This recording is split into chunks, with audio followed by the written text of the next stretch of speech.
Quando pensamos em vulcões, a primeira coisa que vem na nossa cabeça é a imagem de uma lava extremamente quente, jorrando para fora daqueles grandes buracos e causando uma grande destruição por onde passa. Não é isso? Pode parecer mentira, mas até mesmo nesses lugares, a vida consegue dar um jeito de existir. Acredita nisso? Abaixo da crosta terrestre, existe uma enorme quantidade de magma feito principalmente de silicatos derretidos. Esses silicatos são os elementos principais na composição das rochas. Além disso, toda a estrutura funciona como um verdadeiro oceano. Só que, ao contrário dos mares, esse líquido de silicatos está em alta temperatura e fica se movimentando sem parar, provocando uma grande pressão na superfície terrestre. Essa pressão começa a aumentar e logo precisa ser diminuída. Para isso, no encontro de placas tectônicas, existem aberturas que permitem que o magma saia e, junto com ele, que se alivie essa tal pressão. Esses buracos por onde o magma sai da parte subterrânea do planeta são o que conhecemos como vulcões. Eu sei que parece contraditório, mas no frio da gélida Sibéria existem centenas de vulcões, sendo que muitos se encontram ativos e costumam entrar em erupção com uma certa frequência, provocando belos espetáculos e, ao mesmo tempo, muita destruição por onde a lava expelida, passa. Em volta desses vulcões existem algumas poças de água, lama e outros materiais que aparentemente não abrigam vida nenhuma, já que são muito quentes e, por vezes, são alcalinas ou ácidas demais. Só que, ao contrário do que a crença comum sugere, a maior parte desses lugares é rica em vida. A começar falando dos coelhos dos vulcões, que, como o próprio nome diz, eles vivem nas encostas de 4 vulcões na região central do México, a cerca de 45 minutos da cidade do México. Infelizmente, o coelho dos vulcões está ameaçado de extinção, com menos de 7.000 espécimes vivendo na natureza. Considerado um dos menores coelhos do mundo, esse animal tem a pelagem curta, de cor preta ou marrom, o que os ajuda a se camuflarem em meio ao solo rochoso e vulcânico. Embora no México seja ilegal caçar os coelhos dos vulcões, que estão ameaçados de extinção, alguns indivíduos, como sempre, de comunidades indígenas, criaram iniciativas de conservação. Uma comunidade indígena, a Milpa Alta, montou uma brigada de conservação que ajuda a monitorar os coelhos. Em Guam, um território insular dos Estados Unidos, localizado na Micronésia, na região oeste do Oceano Pacífico, também tem um vulcão submarino ativo. Apesar de suas erupções, ele mantém um ecossistema único de criaturas. Os animais sustentados pelo ambiente incluem caranguejo, camarão, cracas, lapas e muitas espécies desconhecidas de animais. Todos eles, de alguma forma, se adaptaram a um ambiente tóxico e cheio de produtos químicos extremamente agressivos. O camarão, loirri, por exemplo, vaga em busca de filamentos bacterianos com suas minúsculas garras. Existem outras espécies ainda não identificadas de camarão que vagam em busca de comida quando jovens, mas quando atingem a idade adulta, com garras alargadas, tornam-se predadores, já que a vida marinha que vaga no lixo vulcânico morre e se torna comida.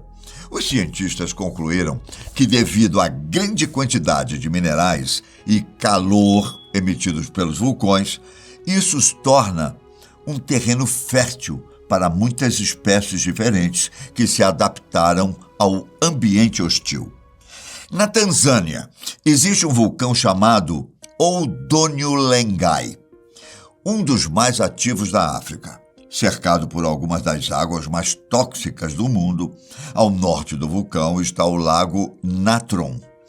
Para quem não sabe, trata-se de um dos corpos de água mais tóxicos do mundo, mas é o lar de um magnífico espetáculo da vida selvagem, um local de encontro e reprodução para 2 milhões de flamingos pequenos. A temperatura da água do Lago Natron frequentemente fica acima de 40 graus e é muito alcalina devido ao carbonato de sódio e outros minerais que fluem para o lago. Essas condições podem queimar a pele, tornando-a inóspita para a maioria das plantas, animais e humanos. Porém, não para os flamingos pequenos.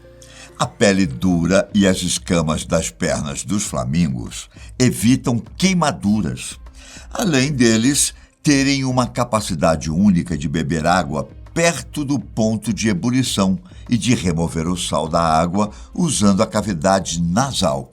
Os flamingos constroem ninhos nas ilhas locais e ali criam seus filhotes. A disputa por comida é rara e, devido à toxicidade do lago, os flamingos não se preocupam com os predadores. E que tal tubarões? Gosta de tubarão? Vivendo dentro de um vulcão. Já imaginou? Obviamente, esses animais não estão nadando na lava, até porque isso é algo impossível de acontecer. Contudo, em 2015, cientistas de uma expedição da National Geographic encontraram tubarões vivendo dentro de um dos vulcões subaquáticos mais ativos da Terra. Os cientistas enviaram robôs para o vulcão Cavite, no Oceano Pacífico, e descobriram que dentro dele estão vivendo tubarões, sobrevivendo às águas quentes e ácidas dos arredores do vulcão. Os especialistas explicaram que os tubarões martelo e tubarões seda, que vivem na cratera submarina, de algum jeito que permanece inexplicável, não são afetados pelas interferências do vulcão em seu habitat. Os animais foram descobertos em 2015, porém, como o vulcão entrou em erupção, os especialistas achavam que os animais não conseguiriam viver mais no local. Anos depois, ao voltarem à região, os cientistas descobriram que os tubarões continuaram por lá mesmo após o vulcão entrar em erupção novamente. Alguns estudiosos acreditam que as águas que ficam nas regiões onde estão localizados vulcões possuem muitos nutrientes, tornando-as atrativas para muitos animais marinhos. No entanto, é um mistério como os tubarões conseguiram sobreviver em um local tão inóspito. Em 1991, o vulcão no Monte Pinatubo, nas Filipinas, entrou em erupção. O episódio ficou conhecido como uma das maiores erupções da história recente, com uma nuvem de cinzas de 45 quilômetros de altura. Quando isso aconteceu, muita gente achou que não existiria vida animal na região, muito menos uma espécie de roedor. Na verdade, estudiosos achavam que o camundongo de Pinatubo, típico da região, havia sido extinto após a erupção. Porém, 30 anos depois, descobriu-se que as criaturas estão vivas e prosperando.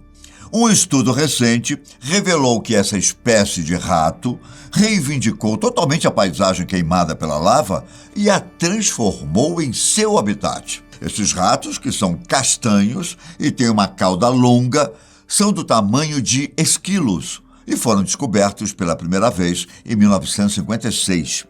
Quando eles foram encontrados nas paisagens pós-erupção, cientistas ficaram confusos. Por que os ratos iriam preferir um lugar destruído pela lava do que uma floresta? Entre as 7 espécies de roedores registradas na montanha, o rato do vulcão Pinatubo foi, de longe, o mais abundante, representando mais de 60% dos roedores capturados. Estudiosos acreditam ser possível que os ratos prefiram a paisagem em ruínas, mas que está crescendo novamente. A densa floresta antiga que antecedeu a erupção e que crescerá novamente nos séculos futuros. Por fim, mas não menos importante, temos seres invisíveis aos nossos olhos e que conseguem sobreviver a altas temperaturas. Em um lugar na Sibéria, chamado de Caldeira de Uzon, foram descobertas superbactérias que são resistentes às altas temperaturas e que não precisam de oxigênio para poderem respirar.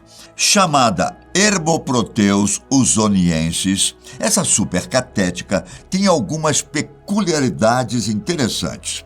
Só para você entender o quanto impressionante é a existência desses seres, geralmente, animais terrestres não passam de temperaturas de 54 graus Celsius, já que, com mais um pouco de calor, já é possível que a proteína do corpo e até mesmo o próprio DNA comece a ser literalmente dissolvidos. Bactérias também não costumam suportar tanto calor. Portanto, esses seres, como esse descoberto na Rússia, acabam surpreendendo muitos cientistas. Afinal, elas estão vivendo dentro de vulcões. O mais curioso dessa bactéria é que, além de sobreviverem praticamente dentro de um inferno, os micro-organismos reproduzem bem mais quando a temperatura ultrapassa os 98 graus. Ninguém sabe ao certo como essas bactérias sobrevivem, mas acredita-se que quando o mistério for desvendado, a engenharia genética poderá ter uma nova receita para criar espécies mais fortes. É isso. Nos vemos em breve. Um grande abraço e até a próxima. Tchau!